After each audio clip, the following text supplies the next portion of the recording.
Hello again, and welcome to Advanced Physics for High School Students. This is Lesson 4, and it is entitled Reference Frames, Distance versus Displacement and Average Speed versus Average Velocity, Mass, Weight, and Density. In this lesson, we discuss some basic concepts of motion and brush up on basic skills we'll need in this course. We'll begin with reference frames. Our goal is to develop a mathematical way to describe moving objects, and we'll focus on Cartesian coordinate systems. As your authors describe in the text, each of us sees events from our own perspective, as if an x, y, z coordinate system is attached to our heads, with us at the origin, as is shown in this particular diagram. Other people have their own frame of reference attached to their heads, and we grow up using common sense ways of communicating with them about where objects are and how they're moving. So we point to things and we get other people to look at what's happening. And that approach works for most of us in the majority of situations. But we need a quantitative way to unravel how nature works, especially if we wish to exploit nature's resources for our own purposes. And by the way, anytime you use a tool or a machine, you're doing just that. You're exploiting nature's resources for your own purposes. Motion is central to our understanding of energy. Since physics is the science of energy and its transformations, then to be successful, we'll need to know how to handle and describe motion. The issue at hand is how to describe our observations that we make in our own reference frame to somebody else who has their own reference frame. By the term reference frame, we mean an abstract coordinate system that's marked off in a set of standardized units, such as meters or feet or other convenient distance units, and we use this set of axes to locate objects at any instant in time. Conventionally, the way we do this is to fix a reference frame to the surface of the Earth and then describe what we see in the Earth's reference frame, in the Earth's coordinate system. We can place the origin of the Earth's reference frame anywhere we want to, and we usually choose some convenient close-by point and begin measuring from there. And it then becomes a matter of adding or subtracting positions in one reference frame to positions in the other reference frame and reporting the results. And speeds are handled in a similar manner. It turns out that it doesn't matter whose reference frame you use, but once you begin in one frame, you'll need to stick with that frame through the entire problem. Your authors ask you to use your imagination to describe the motion of a ball. In one case, you're standing still with respect to the Earth, and the ball is moving to the right at a speed of 8 meters per second relative to the Earth. Then you would describe the ball moving to the right at 8 meters per second in your own reference frame. However, in another case, you imagine that you are moving to the right at a speed of 14 meters per second relative to the Earth, and you're watching this same ball. Now, how does this ball appear to you to be moving? Because you're moving faster than the ball is in the Earth's reference frame, then you are going to catch up to the ball. And in your frame, the ball appears to be moving toward you, i.e. in the negative direction at a speed that's the difference between your speed and the ball's speed in the Earth's reference frame. This idea of relative motion is our first introduction to Einstein's theory of relativity. We won't endeavor to unpack that theory in this course, except to say that it's based on a curious physical observation, and that observation is this: light moves at the same constant speed in all frames of reference. It doesn't matter whether you are stationary in the Earth's frame or whether you are moving in the Earth's frame. Light appears to move at the same speed, 300,000 kilometers per second, in both of those frames of reference. This physical fact about light's constant speed in all frames of reference is very non-intuitive, and its consequences are what the theory of relativity is all about. But let's lay that topic aside for right now, and let's move on to talk about the difference between distance and displacement and the related ideas of average speed and average velocity. The differences boil down to this: distance and speed are scalar quantities, whereas displacement and velocity are vector quantities. The length of the trip that you take is what's called the distance. It's how far you physically have to move. But because you don't necessarily move in a straight line to get from your starting point to your ending point, then your displacement, which is the difference in positions and the direction between your starting and ending points, won't be the same. Average speed is your total distance divided by the total time it takes you to cover that distance. However, average velocity is your displacement divided by the total time. Let's illustrate these principles in the text example, example 4.1. Denise jogged 7 kilometers north in 1 hour. Then she drove east for 1 hour at 50 kilometers per hour. Next, she drove south for half an hour at 40 kilometers per hour. What was her average speed and her average velocity? We have 3 legs. In the first leg, we have her going 7 kilometers north in a time of 1 hour.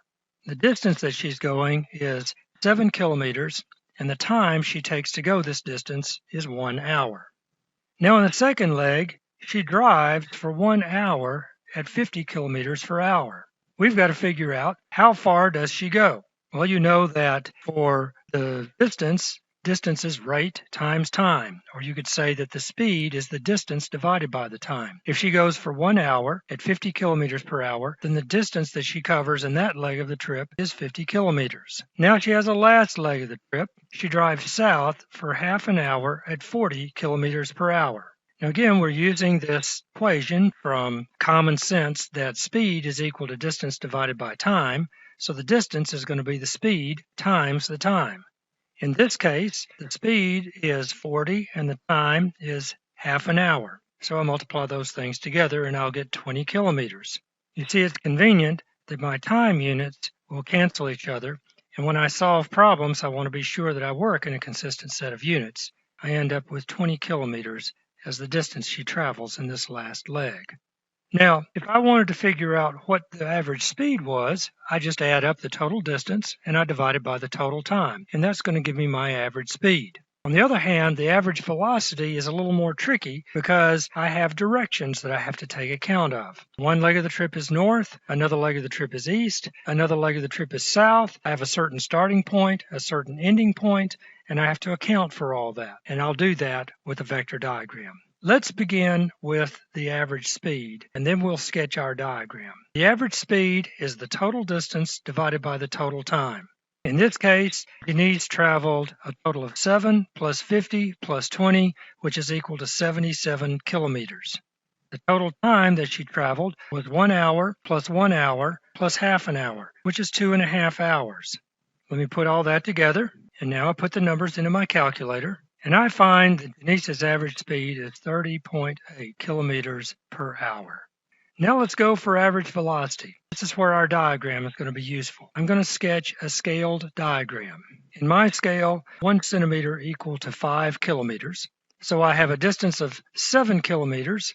That's going to be equal to 1.4 centimeters, and that's to the north. Then I have 50 kilometers, which is going to be to the east. 50 kilometers is going to be represented by 10 centimeters. And then I'm going to have 20 kilometers to the south.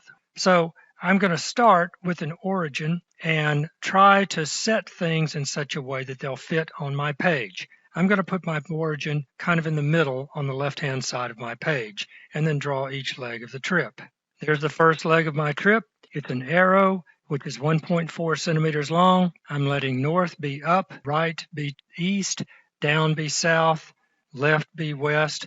I will now go to the tip of that first vector and sketch the tail of my second vector.